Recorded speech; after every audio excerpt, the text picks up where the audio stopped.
Alhamdulillahilladzi ja'alana min ummati Muhammadin sallallahu alaihi wasallam.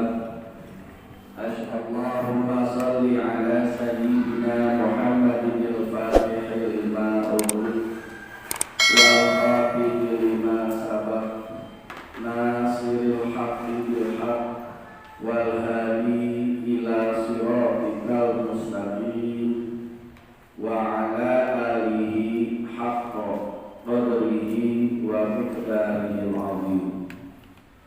Rabbi shrah li sadri, amin, wa yassir li amri wahlul 'uqdatam min lisani yafqahu qawli. Allahumma barik lana fi umrina wa fi rizqina wa fi auladina wa jami'i ma a'taitana. Allahumma inna nas'aluka tawfil umrana manfa'atan wa khidmatan fi dinika wa dunyaka bi rahmatika ya arhamar rahimin. Salatullah salamullah ala taha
yang sama-sama kita hormati Bapak Kepala Sekolah beserta sekaligus Ketua Yayasan SMK Insan Tazakat Akhirul Kiram Bapak Haji Mahfuz Ali beserta Ibu yang mudah-mudahan sehat senantiasa sehat walafiat. Amin ya rabbal alamin. Dan juga yang saya hormati segenap staf jajaran pengajar dan juga semua yang ada di jajaran struktural sekolah dan yayasan Insan Tazakat yang mudah-mudahan juga sama dalam keadaan sehat walafiat. Adik-adik, siswi-siswi Insan Tazakat kelas 10. Kelas 10 itu berarti kelas 1. Iya, sehat semuanya ya. Alhamdulillah, semangat. Alhamdulillah kita bisa bersilaturahmi di lingkungan mushola sekolah Insan Tazakat ini dalam rangka insyaallah kita belajar memanfaatkan waktu, terlebih pada saat ini kita berada di bulan yang penuh keberkahan. Bulan yang penuh keberkahan. Di antara keberkahan yang ada di bulan Ramadan, diampuninya dosa-dosa oleh Allah, dilipat gandakannya pahala oleh Allah, diangkat derajat oleh Allah, dan dimustajabkannya doa oleh Allah Subhanahu wa ta'ala. Itu sebagian daripada keberkahan yang ada di bulan Ramadan, ya. Makanya yang perlu kita pahami, Ramadan itu sehari semalam 24 jam itu semua waktunya istimewa. Waktunya apa? Istimewa. Jadi mau siangnya, mau malamnya, Ramadan itu istimewa. Beda dengan bulan-bulan yang lain. Ya, makanya kita manfaatkan dengan sebaik-baiknya. Tapi ada waktu yang istimewa di atas istimewa. Nah, jadi istimewa di atas istimewa. Apa waktu tersebut? Yang pertama, waktu istimewa di atas istimewa adalah menjelang datangnya berbuka puasa. Ini waktu istimewa di atas istimewa. Yang kedua, yaitu waktu sahur. Makanya dua waktu ini kita manfaatkan dengan sebaik-baiknya. Di antara keistimewaan dua waktu ini, doa tidak akan ditolak oleh Allah Subhanahu wa ta'ala. Makanya titip adik-adik yang senang ngabuburit. Senang ngabuburit enggak? Ada yang senang, ada yang enggak. Kebanyakannya senang. Kalau ngabuburit jangan sampai satu, bikin pahala puasa kita batal. Dua, jangan kebablasan. Manfaatkan setengah jam menjelang azan maghrib atau minimal 15 menit menjelang azan maghrib. Kita sudah duduk bersyukur dalam keadaan rapi, syukur-syukur punya wudu, angkat tangan kita bermunajat kepada Allah. Ya, kalian masih punya cita-cita kan? Punya ya? Nah, sebelum cita-cita kalian panjatkan, walaupun tanpa kalian doa, Allah Maha tahu, namun berdoa itu kan perintah Allah. Ya, yang pertama mohon ampun dulu kepada Allah. Mohon ampun atas dosa-dosa kita dan dosa kedua orang tua kita. Yang kedua, mohon diberikan keberkahan umur, keberkahan rezeki, keberkahan ilmu. Yang ketiga, mohon istiqomah ibadah. Yang keempat, mohon wafat husnul khotimah. Baru yang lain apa cita-cita kalian? Panjangkan di waktu datangnya berbuka puasa. Kalian dalam keadaan berpuasa karena Allah, maka yakin doa kalian tidak akan ditolak oleh Allah Subhanahu Ya, jadi jangan kebablasan ngabuburit.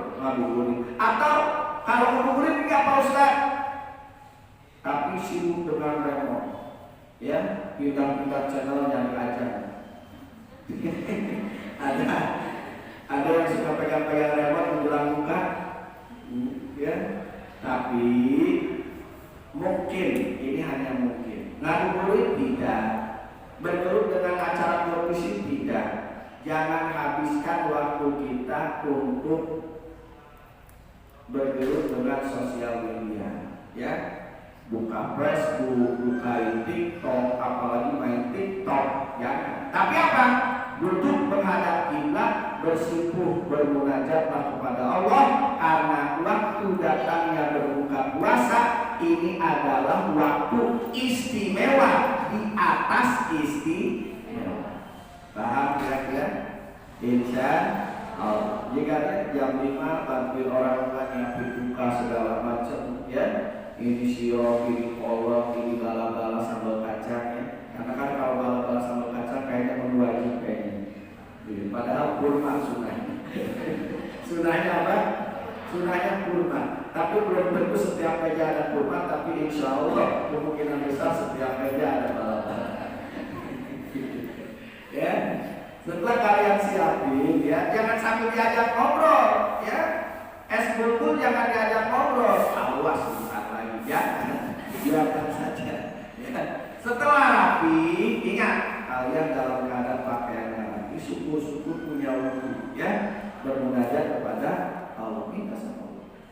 Ya Allah, berilah hamba ilmu yang manfaat. Ya Allah, mudahkanlah orang tua hamba dalam mencari rezeki untuk membiayai hamba. Ya Allah, mudahkanlah hamba untuk meraih cita-cita. Ya Allah, jadikanlah hamba manusia yang bermanfaat. Kita semua di waktu tersebut, insya Allah Ustaz.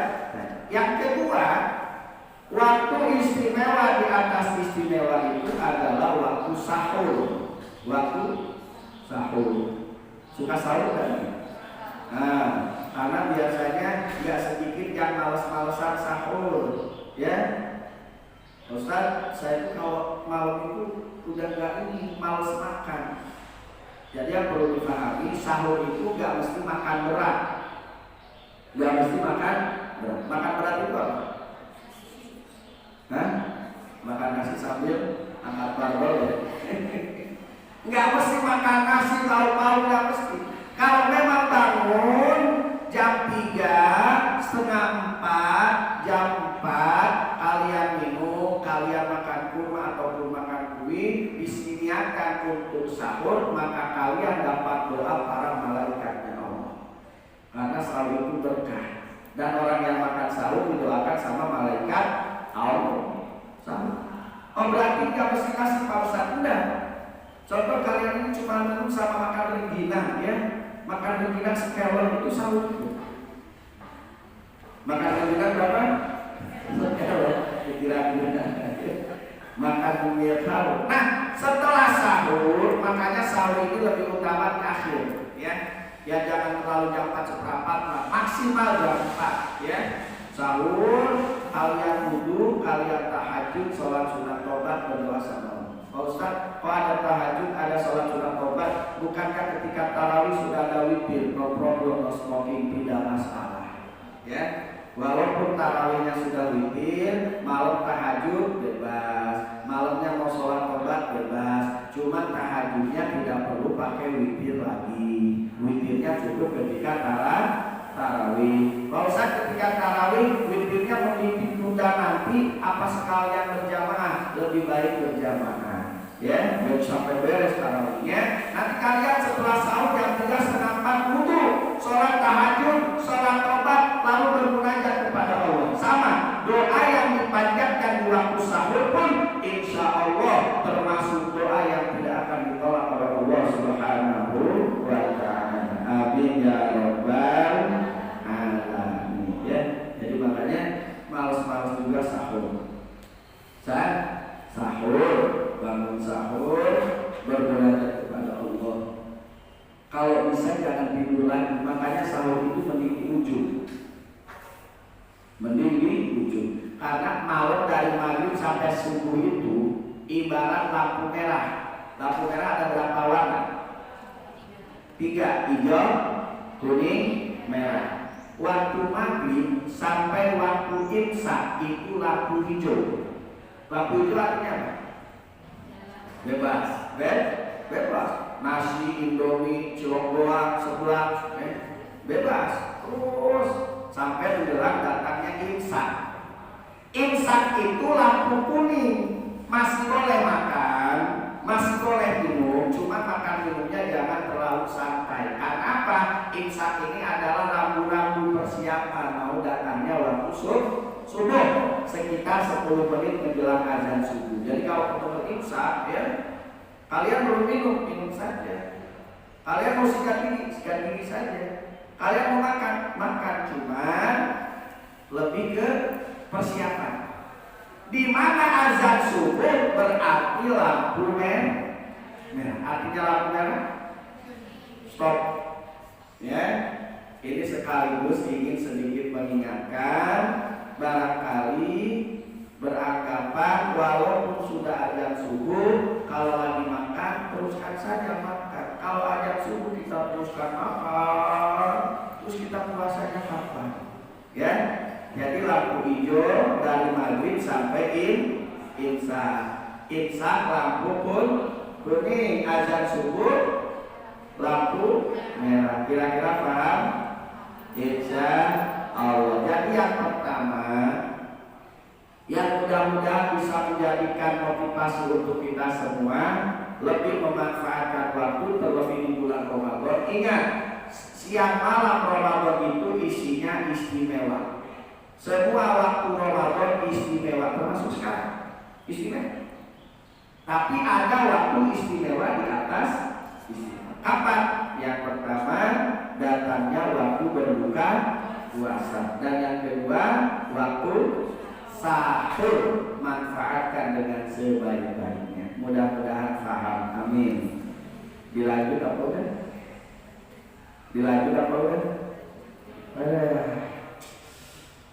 Puasa yang tetap semua seger kan. Tadi tidur tak pagi?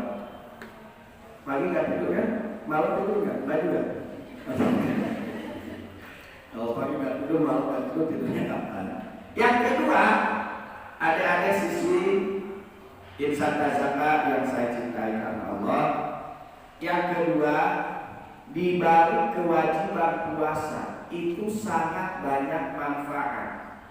Baik manfaat secara jasmania ataupun ruhannya, baik manfaat duniawi ataupun ukhrawi, ini terdapat di dalam puasa. Jadi setiap perintah Allah, setiap apa yang menjadi sunnah baginda Nabi SAW itu harus kita yakini, di balik perintah, di balik sunnah pasti banyak manfaat.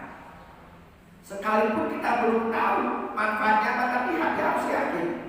Tidak semata-mata Allah memerintahkan, pasti di dalam perintah itu banyak manfaat. Tidak semata-mata menjadi sunnah baginda Nabi, pasti di dalam sunnah itu banyak manfaat. Sebaliknya, ya, tidak semata-mata diharamkan oleh Allah, dilarang oleh Allah, pasti di dalam larangan itu banyak mudarat, banyak keburukan. Jadi puasa itu banyak manfaat. Yang pertama, manfaat jasmania. Manfaat apa? Jasmani. Dulu waktu dipotong itu patokannya 1. Ya, mengingat hadis baginda Nabi SAW, sumu tasihu, berpuasalah karena puasa sehat. Ya udah yakin karena ini hadis kanjeng Nabi. Seiring berjalannya waktu, ternyata subhanallah, kedahsyatan berpuasa ini dibuktikan secara ilmiah. Ya, salah satunya puasa itu adalah terapi yang khusus untuk melawan sel-sel kanker. Terapi khusus untuk mengatasi gumpalan-gumpalan darah, kolesterol jahat, setiap perkara yang bisa menyebabkan diabetes dan juga penyakit kanker. Ternyata terapi khususnya dengan berpuasa. Orang itu kalau penyakitnya udah parah, Itu terapi khususnya dalam sebulan puasanya 8 hari, dalam setahun puasanya 1 bulan. Ya, itu yang pertama mencetuskan. Yang ramai di sosial media itu justru dokter-dokter ahli, orang-orang barat. Tapi kita umat Islam bukan menganggap itu sebagai terapi saja, tapi 1 bulan tidak makan, tidak minum 8 hari, kita paham itu adalah puasa sunnah, Senin Kamis. Bahkan di setiap bulan ada Ayyamul Bid, puasa 13, 14, 15. Setahun 1 bulan kita tahu itu perintah Allah adalah puasa di bulan Ramadan. Ini penyakit parah. Ini penyakit yang luar biasa menjadi ancaman pada saat ini. Ternyata terapi khususnya dengan berpuasa. Artinya yakin penyakit parah saja insya Allah bisa teratasi dengan puasa, apalagi penyakit-penyakit ringan. Makanya orang yang senang puasa itu sehat. Orang senang puasa itu sehat. Puasanya pakai aturan main, ya. Ketika buka jangan terlalu kenyang, banyakin air putih. Sebelum makan berat usahakan kena yang lunak dulu. Buah-buahan paling baik itu sehat. Orang puasa itu sehat. Jauh sebelum ditemukan oleh orang-orang barat di sana, kita sebagai umat Islam, sebagai umat Kanjeng Nabi sudah meyakini, karena ini keluarnya langsung dari lisan termulia. Kanjeng Nabi bersabda, berpuasalah karena puasa itu sehat. Ya. Jadi keuntungan jasmani orang puasa itu sehat. Dan ternyata puasa itu adalah cara untuk mencerdaskan otak. Untuk apa? Mencerdaskan otak. Jadi kalau misalkan ada yang menghadapi keluhan kayaknya ngapalin itu susah, bebel, ya, gampang, susah masuk, gampang hilang. Susah masuk, gampang hilang. Kan kalau bagusnya gampang masuk, susah hilang. Ini balik. Masuknya susah, hilangnya gampang. Nah, gimana? Puasa. Karena insya Allah di antara keberkahan yang ada di puasa itu mencerdaskan otak. Puasa. Jadi sekarang Ramadan, nanti selepas Ramadan dibiasakan puasa Senin Kamis. Senin Kamisnya kita niat mengikuti sunnah Kanjeng Nabi. Puasa Senin Kamisnya kita pengen dapat syafaat Kanjeng Nabi. Di sisi lain, dengan memperbanyak puasa, insya Allah otak kita akan semakin cerdas. Amin ya Rabbal. Itu jasmaninya. Lalu bagaimana keuntungan rohaninya, batiniah kita? Puasa itu meredam hawa nafsu. Bisanya gampang baper, gampang sedih, gampang frustasi, itu karena hawa nafsu yang terlalu besar. Apa diantaranya? Selalu berharap kenyataan sesuai dengan keinginan. Idealis, ya. Tahu idealis? Saya tahu. Ya, selalu berharapnya keinginan sama dengan kenyataan.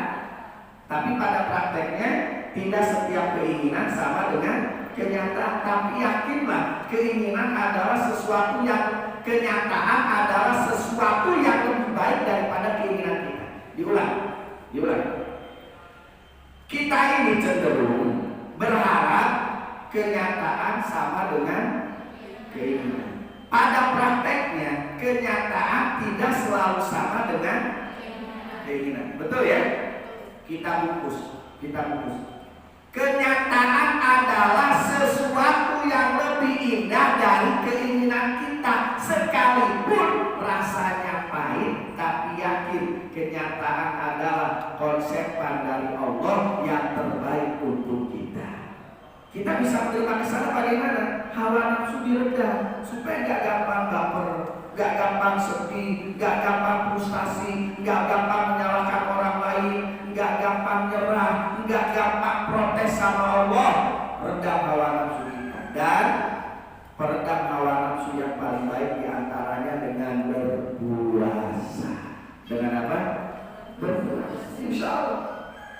Dengan senantiasa berpuasa karena Allah, kita akan menjadi pribadi yang lebih tangguh. Ya, nggak gampang. Karena cobaan itu banyak, betul nggak? Cobaan itu kan, kalau sedikit cobain, tahu kan ya? Kalau sedikit cobain, kalau cobaan banyak. Santai saja. Lalu sudah janji Allah kok, la yukallifullahu nafsan illa wus'aha. Janji Allah. Allah tidak akan memberikan ujian di luar kemampuan kita. Jadi titip sama adik-adik, siswi-siswi insan tazakar yang insya Allah solehah-solehah, amin. Ya, jangan mudah untuk menyerah ketika kalian rapuh. Jangan menyalahkan orang lain ketika kalian gagal. Jangan protes sama Allah ketika kenyataan tidak sesuai dengan keinginan. Tapi yakinlah, kalau kita sudah berdoa, kita sudah berusaha maksimal, ternyata kenyataan tidak sama dengan keinginan, yakin bahwa kenyataan tersebut sesuatu yang lebih indah daripada keinginan kita. Bisa masuk dalam message-nya? Masih ya? Nah, harus yakin. Tapi setelah kita berdoa, setelah kita berusaha maksimal, saya itu berdoa minta A, saya pun berusaha mengejar A, tapi ternyata kenyataannya B. Langsung ketok palu hatinya, yakin kalau B ini adalah sesuatu yang lebih baik daripada A yang menjadi keinginan kita. Insya Allah. Jadi puasa itu bikin sehat, puasa mencerdaskan otak, puasa juga bikin hati kita tentrem, adem ayem, karena dengan puasa bisa meredam hawa nafsu. Yang berikutnya adik-adikku sekalian, di balik kewajiban puasa Allah menyiapkan pahala yang luar biasa. Ya, yang luar biasa. Dengan puasa dosa diampuni. Man shoma Ramadhana imanan wa ihtisaban ghufira lahu ma taqaddama min dhanbi aw kama qala. Baginda Nabi sallallahu alaihi wasallam bersabda, barang siapa yang berpuasa iman dan karena Allah, maka dosa-dosanya yang telah lalu akan diampuni Allah. Dosa diampuni. Punya dosa? Punya dosa enggak? Punya. Banyak dikit. Banyak dikit. Tapi insya Allah datangnya bulan Ramadan dosa kita bersih. Ya, karena Sayyidina Umar bin Khattab radhiyallahu anhu ketika datang bulan Ramadan berseru, marhaban, selamat datang bulan pencuci dosa. Pencuci dosa. Jadi yakin insya Allah asal kita ibadahnya benar, puasanya ikhlas, rawehnya khusyuk, insya Allah dosa-dosa kita diampuni oleh Allah Subhanahu wa Ta'ala. Jadi di balik puasa itu ada ampunan, di balik puasa ada derajat. Cuma hati-hati, di dalam keterangan lain disebutkan kamin shaimin laisa lahu min siyamihi illa ju'un wal 'atsy. Banyak orang yang berpuasa namun tidak mendapatkan apapun dari puasanya selain lapar dan dahaga. Orang puasa lapar enggak? Lapar ya? Orang puasa haus tidak? Haus, karena nggak makan nggak minum. Lapar hausnya dapat, tapi keutamaan puasanya tidak dapat. Hikmah puasanya tidak dapat. Pahala puasanya tidak dapat. Kenapa? Ini adalah ancaman bagi orang yang puasa hanya menahan lapar dan haus saja. Lisan tidak dijaga, jempol tidak dijaga. Lisan tidak dijaga, sama apa? Jempol, ya. Hati-hati kalau bikin status. Jangan sampai status kita menjadi penyebab amal puasa kita rusak. Status yang bagaimana? Status yang menyakiti perasaan orang lain, status yang menyindir orang lain. Ya, pagi-pagi bikin status, ya Allah, berilah hamba kekuatan, kesabaran menghadapi orang seperti dia. Aduh, awalnya istighfar, doa, tapi ujung-ujungnya menghadapi orang seperti dia. Karena kita berteman, ada yang komen,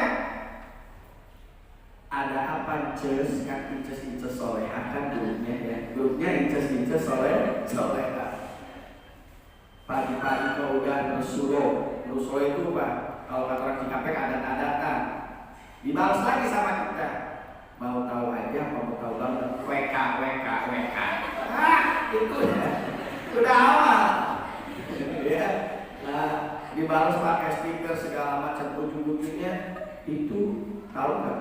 Anak yang dulunya diangkat, itu pajak, nyebelin, juga segala macam, lagi puasa membicarakan aib orang lain, keburukan orang lain lewat jempol, kalau jempol ngomong enggak kan? Tapi keburukannya sama dengan ghibah, makanya jempol pun bisa merusak pahala puasa. Jangan hati-hati. Jadi orang yang terancam tidak mendapatkan hikmah puasa, hanya mendapatkan lapar dan haus. Orang yang berpuasa hanya menahan makan dan minum, tapi lisan tidak dijaga, pandangan tidak dijaga, jempolnya tidak dijaga, dan yang paling tinggi lagi nanti mudah-mudahan kita mampu, hati kita pun dijaga. Jangan berburuk sangka terhadap siapapun, ya. Jangan dengki dengan kenikmatan yang didapat oleh orang lain. Jangan hasut. Setiap kita sudah punya bagian masing-masing, punya jatah masing-masing yang tidak akan tertukar. Kalau kalian punya teman kalian mendapatkan kenikmatan, teman kalian mendapatkan kebahagiaan, harusnya kalian ikut gembira, ikut senang. Harusnya. Tapi kalau kalian timbul rasa tidak suka dengan kebahagiaan yang teman kalian dapatkan, pahamilah penyakit hati sudah merasuk ke dalam diri kita. Jangan. Lalu obatnya apa Pak Ustaz? Insya Allah puasa pun termasuk terapi yang paling utama agar hati kita bersih dari penyakit-penyakit hati. Amin ya Rabbal. Jadi puasa itu hikmahnya luar biasa. Namun berhati-hati di dalam berpuasa, ya. Yang terakhir, nanti boleh ada interaksi ya Bu Haji ya. Boleh ada tanya jawab sebentar, barangkali ada yang mau ditanyakan. Terakhir, kalau kalian ini puasa kalian betul-betul tergolong puasa yang sempurna di bulan Ramadan ini, cobalah lebih dan lebih sempatkan waktu kalian untuk membantu kesibukan orang tua, ya. Karena jangan sampai buka tinggal makan, sahur tinggal makan. Kalian tidak pernah tahu prosesnya, proses beras jadi nasi, ya, proses lauk pauk mentah jadi matang, proses panci piring kotor jadi bersih dan jadi kotor lagi. Artinya apa? Raih keriduan Allah lewat membahagiakan orang tua. Sekarang kewajiban kalian adalah menuntut ilmu. Orang tua tidak akan meminta uang dari kalian, namun kalian harus kejar keriduan Allah lewat orang tua. Caranya bagaimana? Bantu kesibukan orang tua di rumah, ya. Jadi bukan hanya tahajud, bukan hanya tarawih mengejar keriduan Allah. Mencuci piring dapat ridho Allah, bantuin masak dapat ridho Allah, nyapu ngepel dapat ridho Allah. Kenapa? Karena dengan itu semua kalian mengurangi beban capeknya orang tua. Sedangkan keriduan Allah ada pada ridhonya orang tua. Ketika orang tua kalian senang, orang tua kalian bahagia, maka insya Allah kalian mendapatkan keriduan Allah Subhanahu wa Ta'ala. Itu ya. Jadi titik. Jangan sampai kalian buka tinggal makan, sahur tinggal makan tanpa tahu proses awal dan proses akhir. Tapi kalian harus terlibat di dalamnya semata-mata ingin mendapat keridhaan Allah lewat menyenangkan orang tua. Ya, mudah-mudahan manfaat. Silakan boleh interaksi, boleh kita tanya jawab seputar Ramadan. Mudah-mudahan dengan adanya pengajian silaturahmi ini bisa menambah wawasan dan ilmu kita semua, ya. Enggak perlu Pak, cukup angkat tangan, sebutkan nama, tanya. Silakan, ada yang berani nanya?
Bismillahirrahmanirrahim. La haula wala quwwata illa billah.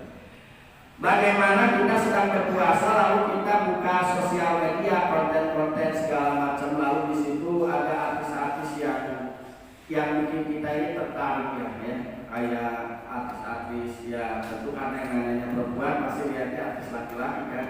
Saya senang kalau sebenarnya laki-laki ya. Lalu bagaimana? Tuhbitus shaum khamsatu asya. Perkara yang bisa mengancam batalnya puasa aithawabahu. Maksudnya amal puasa. Puasanya enggak batal tapi amalnya batal. Di antaranya istighfar. Cuman bagaimana kalau kita cari aman, maka kira-kira tidak mengagumi, tidak melihat lawan jenis dengan syahwat, tetap itu tidak manfaat. Tapi bukalah konten-konten yang di dalamnya tentang pengajian, yang di dalamnya tentang sains, tentang ilmu pengetahuan, ya, tentang sejarah. Supaya apa? Supaya kalian buka itu manfaat. Atau minimal kalian buka kuliner lah. Tapi jangan sampai kalian jangan ya.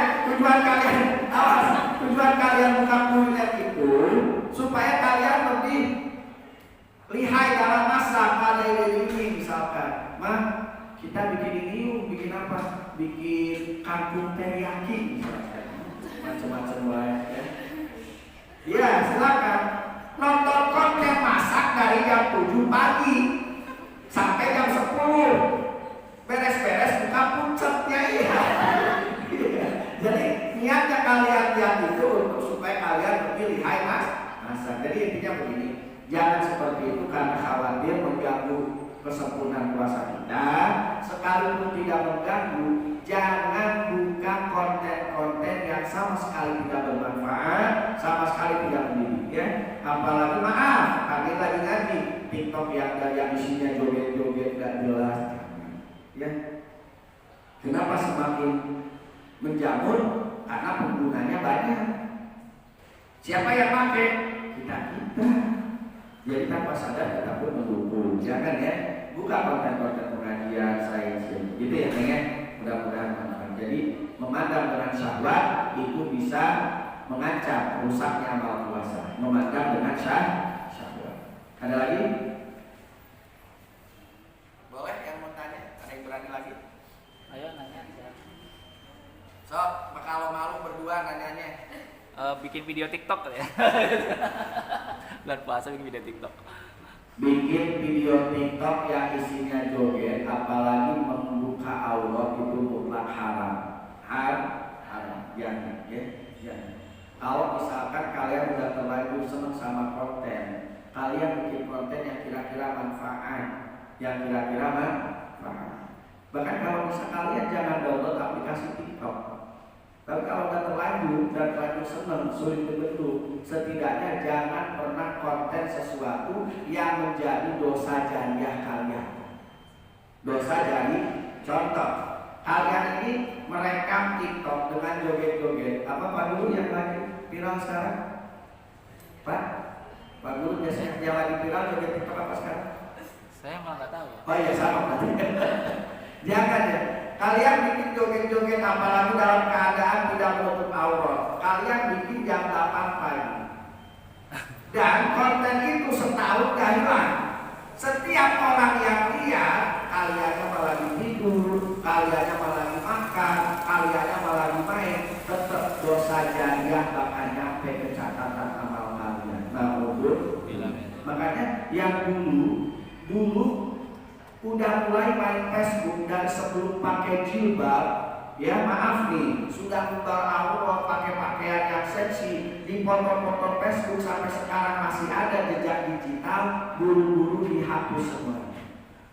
Contoh, kalian bikin foto itu waktu kalian SMP kelas 2 dalam keadaan nggak pakai jilbab, dalam keadaan terbuka aurat, kalian foto-foto di Facebook lagi main sama siapa, itu kan beberapa tahun belakang, sampai sekarang kan masih ada.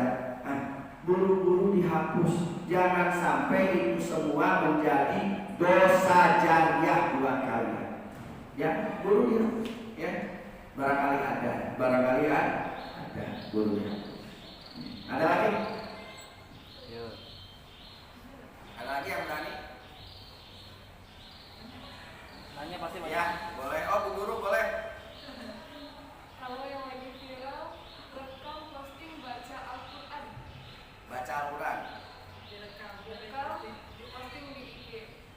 Di Instagram. Di Instagram baca Al-Quran. Di posting. Hukum wasail, hukum maqasid. Hukum suatu wasilah itu tergantung daripada maksud. Di zaman sekarang itu dianggapnya sudah baik, padahal tetap kalau misalkan mau kayak macam baca Quran ya atau sholawat, maaflah apalagi dandannya dengan cantik. Jadi terkadang orang ini fokusnya bukan ke bacaan Qurannya, bukan ke bacaan sholawatnya, tapi mengagumi kecantikannya. Nah itu jatuh sama haram juga kalau menunjukkan sisi kecantikan, sisi dari erotisnya. Lalu bagaimana? Kalau misalkan memang pengen, cukuplah suara saja. Misalkan kameranya makin dinding, lalu suaranya aja begitu beres. Jangan juga kalau Kalau nggak pakai masker ya. tapi segitu maaf ya, segitu itu untuk sekarang dipandangnya sudah mending dibandingkan konten-konten yang lain. Apa buktinya? Buktinya jangan dulu di skip kalau memang kalian mencintai. Ya, sekali skip nih, Pak Guru lihat. Bukan paseh ya, paseh banget ya Mas Wajinya, bukan rapi banget ya kajinya, cantik banget ya kajinya. Kan gitu nanti, ya? Iya benar itu. Nah, benar ya, kelihatan. Jadi sebetulnya kalau dari baca Qurannya, baca sholawatnya itu luar biasa dan kita sudah pahami. Hanya yang perlu kita jadi titik perhatian adalah dari sisi mengubah kecantikan, mengubah aura erotisnya itu yang menjadi faktor. Alam ya, pokoknya yang jadi perhatian itu saja. Tapi kalau bacaan Qurannya, sholawatnya yang sekira-kira memang menggugah hati dan yang lihatnya pun sama-sama perempuan, ya enggak masalah. Cuma yang menjadi titik berat adalah bagaimana hukum di saat baca Quran tapi menampilkan sisi kecantikan dari si pembaca. Jadi membuat orang itu bisa salah fokus. Itu aja sih sebetulnya. Ya. Yang sakit itu dia mendingin lah daripada udah mah cantik, udah pakai kerudung atau pakai kerudung terus nyanyi sambil melayu-layu. Aduh, jangan ya, jangan. Khawatir itu menjadi dosa jariah. Kembali adik-adik sekalian, belajar dan teruslah belajar bijak di dalam hal apapun termasuk penggunaan sosial media. Belajar bijak karena kita itu berarti bukan cuma adik-adik doang, termasuk saya. Kita itu dihadapkan dengan teknologi yang kita nggak bisa menghindar seakan-akan, ya. Lalu bagaimana? Kita tidak bisa menghindar atau sulit menghindar, minimal kita punya filter, punya penyaring untuk membedakan mana yang kira-kira bermanfaat untuk kita dan mana yang kira-kira bisa merusak mental kita, gitu ya. Satu pertanyaan terakhir ada? Satu pertanyaan terakhir ada lagi? Kalau nggak ada berarti sudah paham. Kita paham dulu orang itu. Ya. Mudah-mudahan kita semua diberi sehat. Ya. Jadi pelajaran pertama, waktu istimewa di atas istimewa itu kapan? Menjelang berbuka. Yang kedua, sahur. Di antara keistimewaannya adalah tidak ditolaknya doa oleh Allah. Dan pelajaran kedua, di balik perintah puasa itu banyak keutamaan. Lahiriah, batiniah, duniawiyah dan ukhrawiyah dengan berpuasa. Dan yang ketiga, hati-hati dengan perkara yang bisa merusak amal puasa. Lisan kita, hati kita, termasuk jempol kita. Ya, mudah-mudahan manfaat. Wallahu a'lam. Subhanakallahumma wa bihamdika asyhadu an la ilaha illa anta wahdaka la syarika laka astaghfiruka wa atubu ilaik. Allahumma shalli ala habibina syafi'ina wa karimina wa dhuhrina wa maulana Muhammad wa sallim wa radhiyallahu ta'ala ala sahbi rasulillah ajma'in. Allahumma amin ya rabbal alamin. Bismillahirrahmanirrahim. Alhamdulillahirabbil alamin. Ya Allah ya Rahman ya Rahim ya Qadir ya Sami'u ya Basir ya Dzal Jalali wal Ikram. Allahumma shalli ala sayyidina Muhammad wa ala ali sayyidina Muhammad. Rabbana ighfir lana wa liwalidina wa yarhamhum kama rabbawna shighara. Rabbana taqabbal minna innaka antas sami'ul alim wa tub 'alaina innaka antat tawwabur rahim. Allahumma barik lana fi 'umrina wa fi rizqina wa fi auladina wa jami'i ma a'taitana. Allahumma inna nas'aluka tawbil umrana manfa'atan wa khidmatan fi dinika wa dunyaka wa li jami'il muslimina wal muslimat innaka sami'ud du'a. Allahumma khtim lana bil iman wal ihsan wa husnil khatimah bi barakati la ilaha illallah Muhammadur Rasulullah sallallahu alaihi wasallam. Rabbana atina fid dunya hasanah wa fil akhirati hasanah wa qina adzabannar wa adkhilna jannata ma'al abrar ya aziz ya ghaffar ya rabbal alamin. Wa sallallahu ala sayyidina Muhammadin wa ala alihi wa sahbihi wa sallam bi fadlika subhana rabbika rabbil izzati amma yasifun wa salamun ala mursalin walhamdulillahi rabbil alamin. Al-Fatihah. A'udzu billahi minasyaitonir rajim. Bismillahirrahmanirrahim. Alhamdulillahi rabbil alamin arrahmanir rahim maliki yaumiddin. Iyyaka